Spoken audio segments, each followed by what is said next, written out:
The following brands have in one way or another contributed to this video. In this video, everything you wanted to know about Twin Preamp from Shift Line. What's the price and where to get it? What's inside of the box? The features, its weight and size. I'll take it apart, measure a couple of different things, and check the sound, standalone and with different pedals. I'll show you how to use it with your own impulses, we'll try it with our amps, explore all possible connection options, and measure the latency. And does it go into a breakup? Well, keep watching to find out.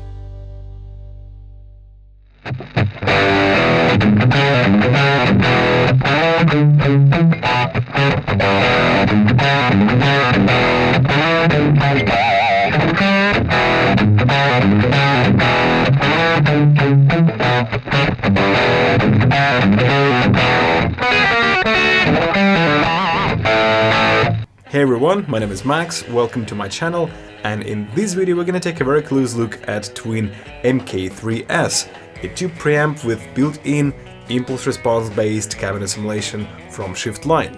Shift Line offers two different preamps, Twin for a guitar and Olympic for a bass. And we're actually looking at the third revision of this preamp. The previous one didn't have the impulse response based cabinet simulation. It is of course inspired by Fender Twin, and with an exception of the cabinet simulation circuit, it is fully analog and tube-based. Here's a very useful diagram that shows how Twin works internally, and notice that the cabinet simulation here only affects the headphones and the balanced output. And here are the specs, we'll double check some of this later in this video. And the preamp comes with a power supply, very good. You can get Twin directly from the manufacturer for $440 US, and that includes free worldwide shipping. Shift Line also has a reverb store, and that is pretty much the only alternative option if you are in the US or in Europe. I'll give you a link to this below, and even if you don't need Twin, please check that link anyway, because every time somebody clicks on it, it brings happiness and joy to this channel. If you happen to be in Japan, you can get it on Amazon, again, link below. The good thing is that it actually comes with a power supply, so let's unpack this one first. It is a 12-volt 1 amp power supply and it works pretty much with any voltage. Plain box, nothing fancy. Okay, let's open it. Here we've got 1, 2, 3, 4 different plugs. European, UK, US, and I believe Australian. Okay, here we go. Yeah, just as I mentioned before, 12-volt 1 amp center negative, made in China. I kind of feel like using the US plug today. Okay, good to go. Next box. This one is a little bit fancier. Well, at least it has Shift Line's logo on it. Twin MkIIIS, serial number 191, very nice. Some encrypted message, designed and hand-built in St. Petersburg, Russia. Okay, let's open this one. Discount! Bingo! You can use this code to get a 10% discount at www.shiftline.com.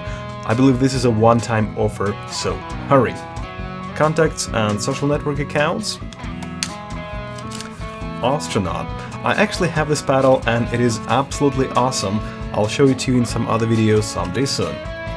Buzz bass drive. Never tried this one. A sticker with Shift Line logo on it. A thank you card with important safety instructions. The unit contains no user serviceable parts. Remind me about these during the disassembly section of this video. The same thing in Russian, I believe. Yes, it is. A user guide. Okay, let's take a look at this. All knobs and switches are explained, and it says you can use a micro SD card to load your own impulse responses. Very nice. There's specs here. Okay, very good. By our latency, 1.2 milliseconds. Very good. We're gonna check that later on together with the power consumption. The same thing in Russian again. Yep. Alright, here's the unit. There's nothing more left in the box, so it can go away. Here it is. Well, first of all, I have to say, the look of this thing and the quality of the enclosure, the way it is produced, is above anything I've seen from Russia so far. It looks pretty expensive.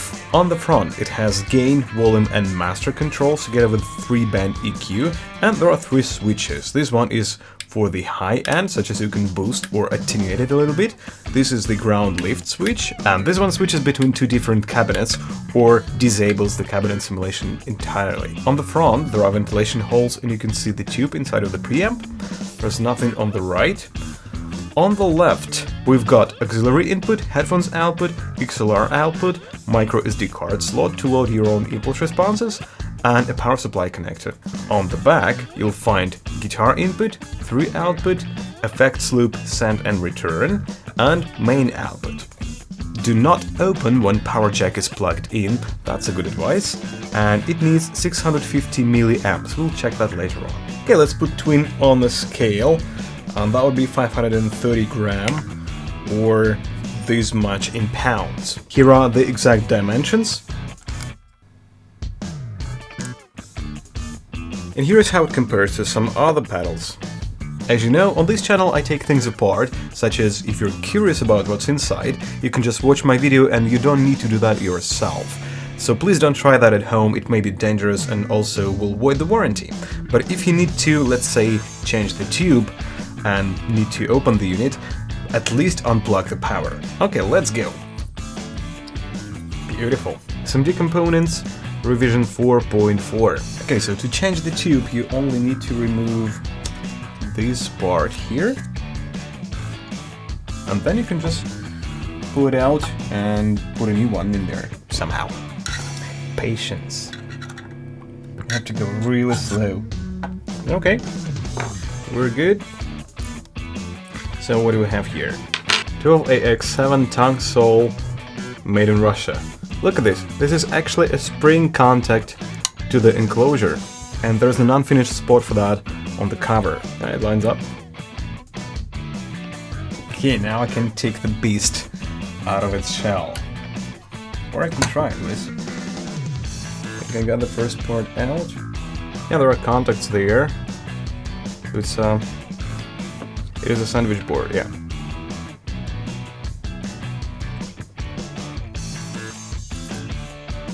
Whoa, look at this. And here is the control board. Beautiful. It is a very clean design. And here's the cabinet simulation, STM32, and there's another chip right there. It is indeed a very nice, custom-made enclosure. Okay, now that you've seen it, don't repeat this at home, and I'll try to put it back together. I've almost finished putting it back together, and I have to say that I'm seriously impressed about how this thing is engineered. It was so easy to put all the things back where they belong. It really is a good build. Okay, it's on, and it looks like it actually needs 570 milliamps. The other thing I wanted to check is the 3 output, specifically if it's true bypass or buffered. Well, let's find out. It definitely is not true bypass, so I assume it is buffered. Okay, let's finally listen to what it sounds like and check all the knobs and switches. I'm using this Harley Benton Fusion II, and it is in the single coil mode on the bridge pickup. This is a true bypass overdrive, true bypass because this way my guitar can interact directly with the preamp, we'll need it later. And I'm using the balanced output because that's the one with the cabinet simulation, the main output doesn't have it. Twin has a very traditional tone stack, which means if you turn these 3 knobs down, there will be no sound.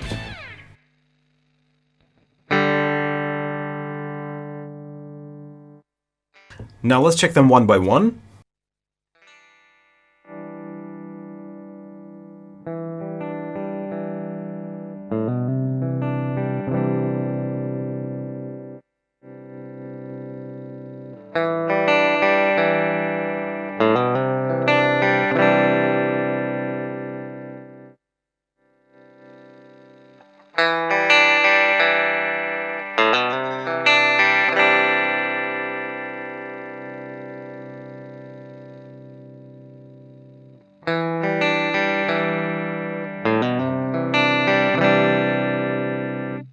When used together, these controls are very sensitive and affect the sound a lot. We can hear it better with an overdrive.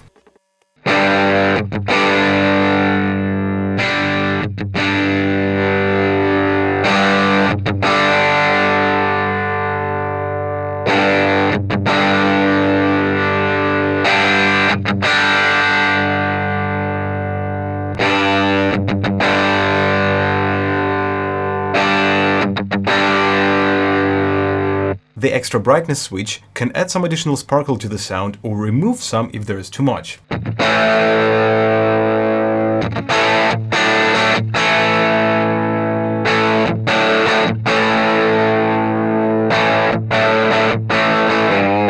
Let's check it again on clean.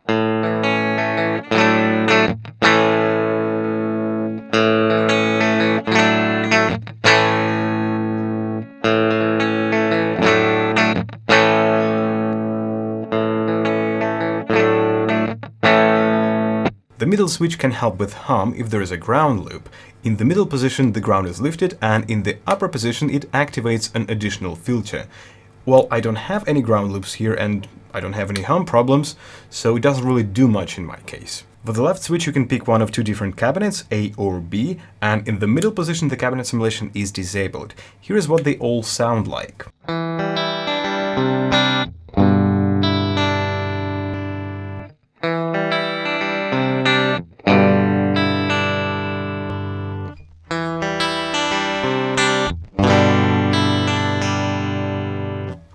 Let's try the same thing with an overdrive.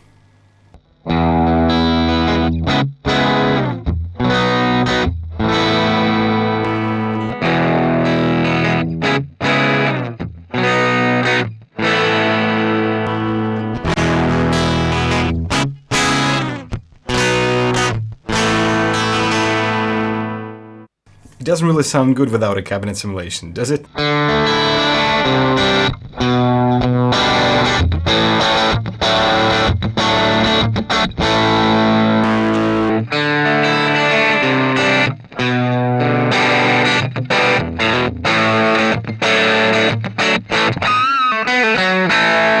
I should say the built-in impulses don't sound like the best representation of the actual twin amp, and they have some annoying frequencies, so I would recommend to get some other IRs. For example, you can grab my F9 impulse response pack, I'll give you a link to it in the description below. It comes with 9 cabinets, including 2 actual twin cabs with different speakers. That would be a perfect match for this preamp. The only knob we didn't check yet is the gain control, and I want to test 3 different scenarios to make it sound as clean as possible, get some compression, and crank it all the way and see if we get any breakup. Let's start clean.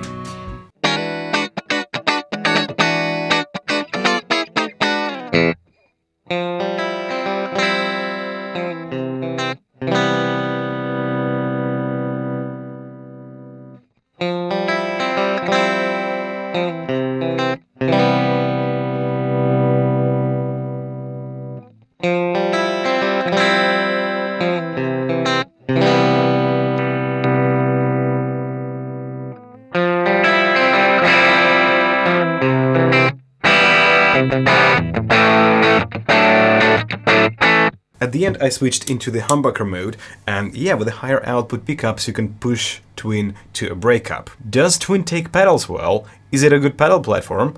Well, let's try it with all these pedals and find out.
And that was with a built-in impulse, which is a 2x12 open back cabinet for essentially clean sound. Now let's try it with my favorite impulse that I use in every video, and for that I'll need a microSD card.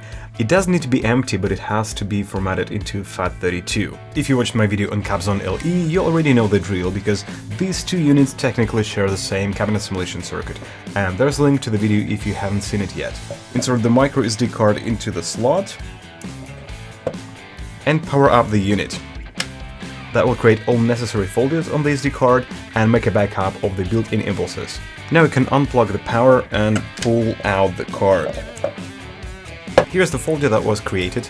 It has two subfolders, A and B, for A and B impulses correspondingly. Simply replace the existing ones with the one you want to use, and you're good to go. Just put the card back into the unit. The impulses must be in the 24-bit 48 kHz wave format. If at any time you want to go back to the original impulses, simply pull the card out.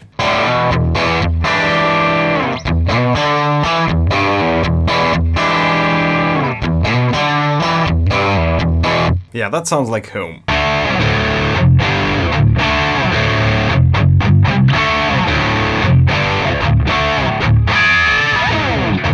If you like the sound of that impulse, it is from this pack. You'll also find it at my website, link below. Good, let's take a look at the outputs on the back. If you happen to have a real amp on stage for your own monitoring, you can use the main output to connect to it because, as I mentioned before, it has no cabinet simulation.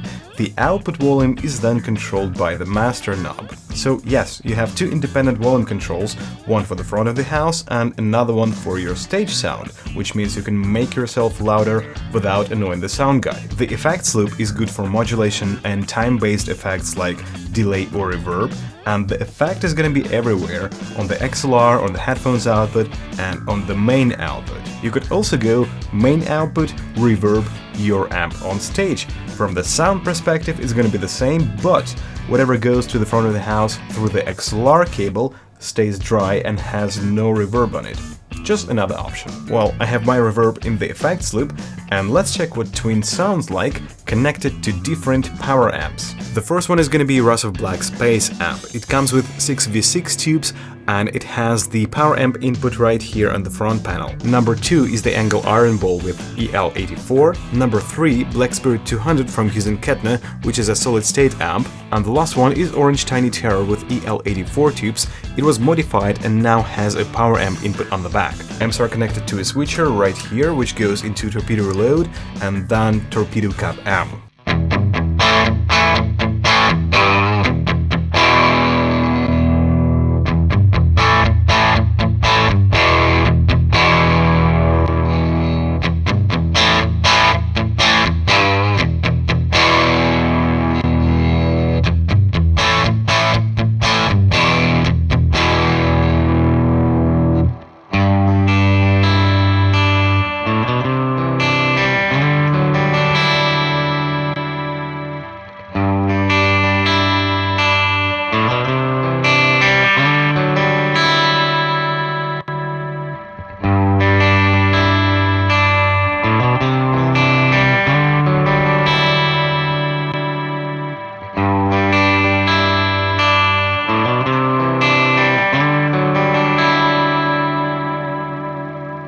We have 3 more connections to check: auxiliary input, my phone is now connected to it, and I'll be recording headphones output and through output onto separate tracks, such as you can hear the difference. Through output may be used to record dry signal for, let's say, reamping or to send sound to some other amp. The auxiliary input is in stereo and it is routed only to the headphones output, also in stereo. Here is what it sounds like.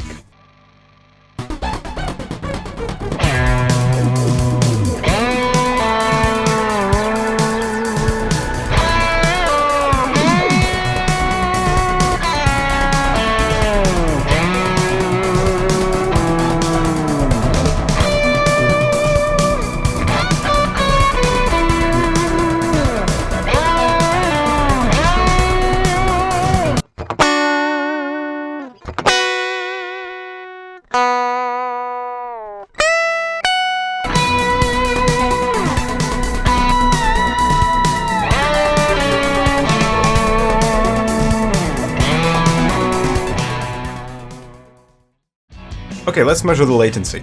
I've done things like this so many times before on my channel, so you probably already know the drill. If you don't, it is explained in details in that video. But now let's record a scratch and measure the latency. Okay, as you can see, it's 0 because the cabinet is turned off. I'll activate it and let's record the scratch again.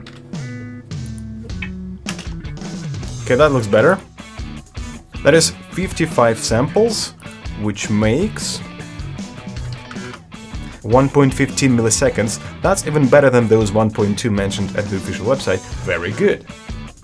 It is time for a recap, and if you've made it this far, please leave tube sausage in the comments. So we have an all-in-one solution, a tube preamp with an IR-based cabinet simulation in one enclosure. I have already tried it as a travel solution in my travel board, and it feels good. And most importantly, it sounds natural.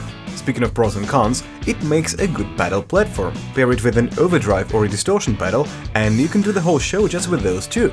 I couldn't really find many cons in here. The biggest one probably is that it is hard to find, so you cannot really try it before you buy it, unless you're in Russia or Japan. A power amp simulation would be nice to have, but I guess it may come with a firmware update later. And some of you guys may wish there was a foot switch to select between cabinets.